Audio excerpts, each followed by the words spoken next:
Is it time to ignore that and focus more on this? Well, with what we've been seeing lately in terms of the price action and the gold to silver ratio, it may seem like a no-brainer. So in this video, we are going to explore that possibility of where and how you should focus your purchases for the rest of the year as we explore.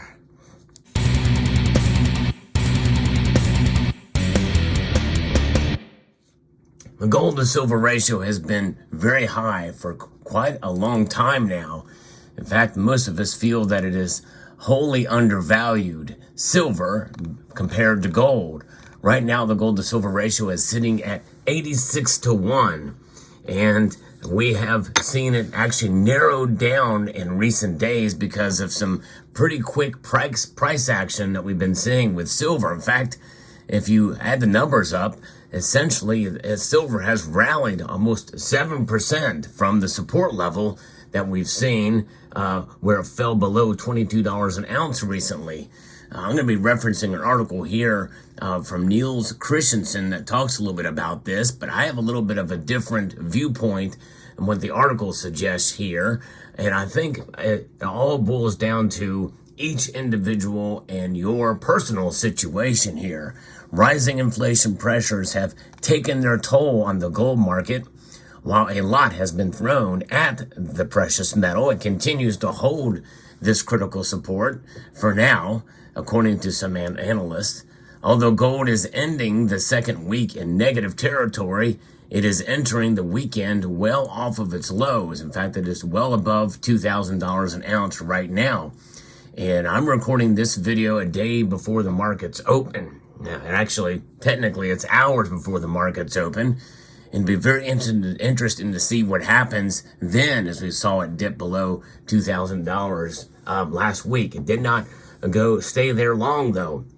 Gold is a very resilient metal, and many people feel that it doesn't have much room to move, really, in either direction. And I can certainly understand that, for sure.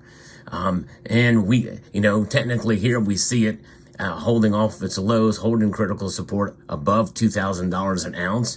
In April, gold futures last traded at $2,025.60 an ounce. Analysts note that gold has struggled as hotter than expected consumer and producer prices force investors to push back the start of the Federal Reserve's easing cycle. Markets see a 10% chance of a March rate cut. At the same time, the Fed Watch tool shows a market see a 33% chance of a move in May. However, there are still solid expectations that a U.S. central bank could start easing interest rates in June. And I don't think it's going to happen until July myself. I think we're quite a ways off. I don't think we're going to see. But then once it happens, what we see is speedy return to higher prices for gold and silver. I think that's what many people are expecting, that that's going to be the breakout period. I no longer think that. I think prices will rise, but I don't think it's going to be a rapid incline in prices. Because you got to think about it, folks. A lot of this stuff is baked in months in advance. The expectations of what they're going to do 3 months from now, even 3 months from now, are partially reflected in the price today. Yeah, believe it or not, especially when it comes to the Fed's actions, there's only so much they can do, and they pretty much are basing some of the price activities that we're seeing now based off of that sentiment. What moves the price dramatically within days is some of these economic reports, CPI, PPI, and the like. And GDP, those are the kind of numbers that can move the prices because they have a dramatic impact on the strength of the dollar. And the dollar strength is something that's separate from its value proposition. A lot of people don't understand the difference between the two, but indeed that is the case. The strength of the dollar is how it's perceived around the world.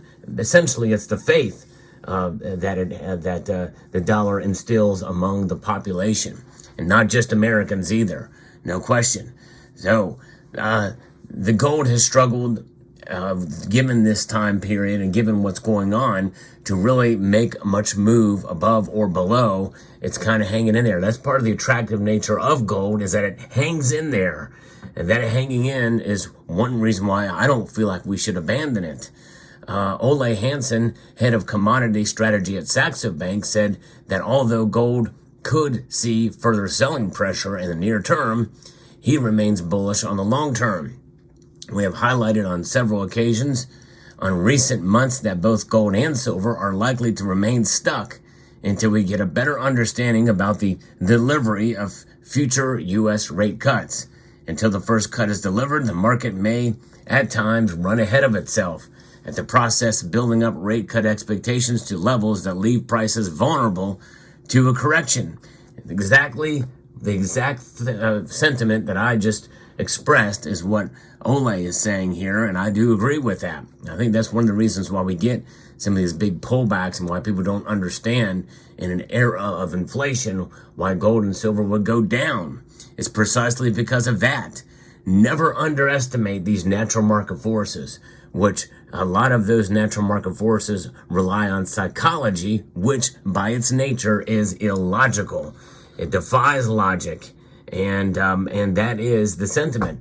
But nonetheless, that's why I am focusing more on understanding and expressing to you, the viewer, that there's more to gold and silver than just price. And we have to get beyond price to really have the full respect and understanding and appreciation, most of all, of what gold and silver mean to us. Now, Barbara Lambrecht, a commodity analyst at Commerce Bank, said that she is not expecting to see much movement in gold in the near term as the market remains caught in a tug of war between investors looking for Fed rate cuts and others expecting higher for longer. Julia Cordova, founder of Cordova Trades and author of the weekly newsletter The Moneymaker, says she sees more potential in silver. Silver looks to have been basing. Silver will automatically outperform gold to the upside just this next week, she's saying. Michelle Snyder, director of trading education at research at MarketGauge, said she is also paying more attention to silver and is completely neutral on gold. I'm pretty much ignoring gold until the prices fall to $1,920 or break above $2,100 an ounce. Snyder said that of silver, because it has a robust industrial demand, it's a perfect position to benefit from rising inflation. We're heading into an inflation that the Fed is not necessarily ready for or possibly able to control without killing gold. Nobody's going to fly to a silver as a safety flight unless they're worried about inflation. Right now, we just might need to be concerned about inflation. And even though we're in a period of disinflation right now, according to the official numbers, the bullish calls in silver come as prices have managed to hold critical support at $22 an ounce and are ending the week testing initial resistance at $23.50 an ounce. The silver price is ending up the week 7% from its lows, just below $22 an ounce.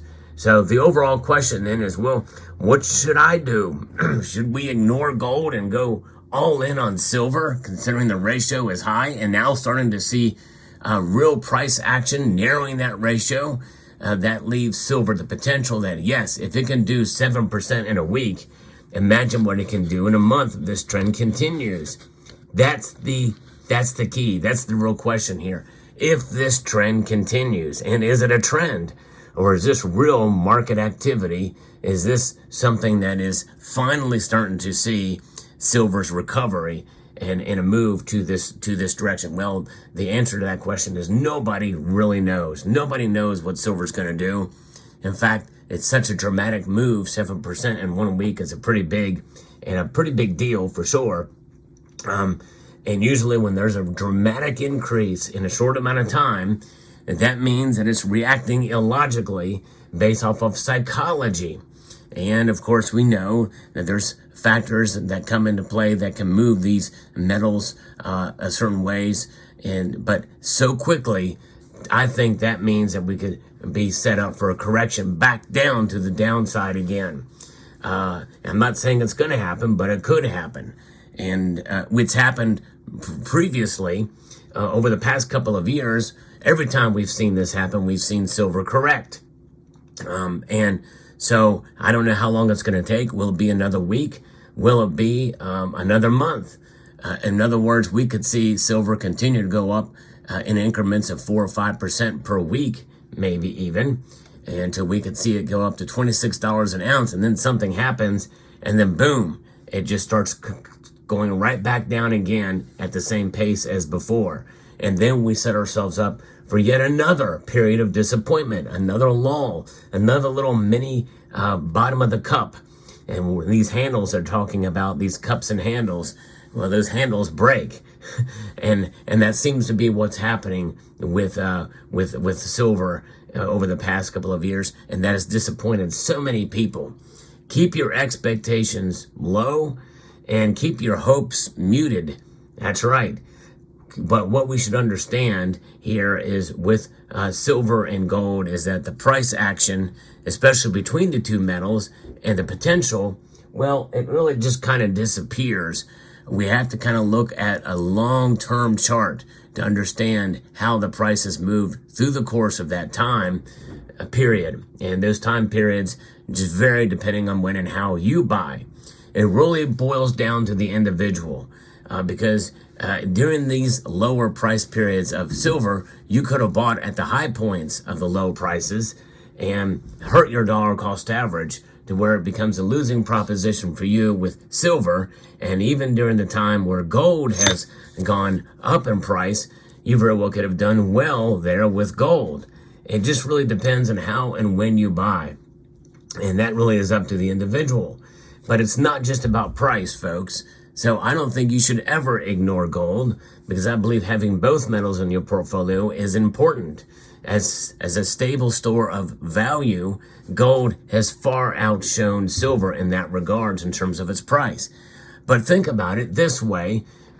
Having gold and silver in your portfolio outside of the corrupt system that we find ourselves a part of, the fiat currency, of the central banks, and how they manipulate the dollar and pretty much every commodity out there, well, there's nothing like having a little bit of cash on hand, but also having some gold and silver on hand outside of that system.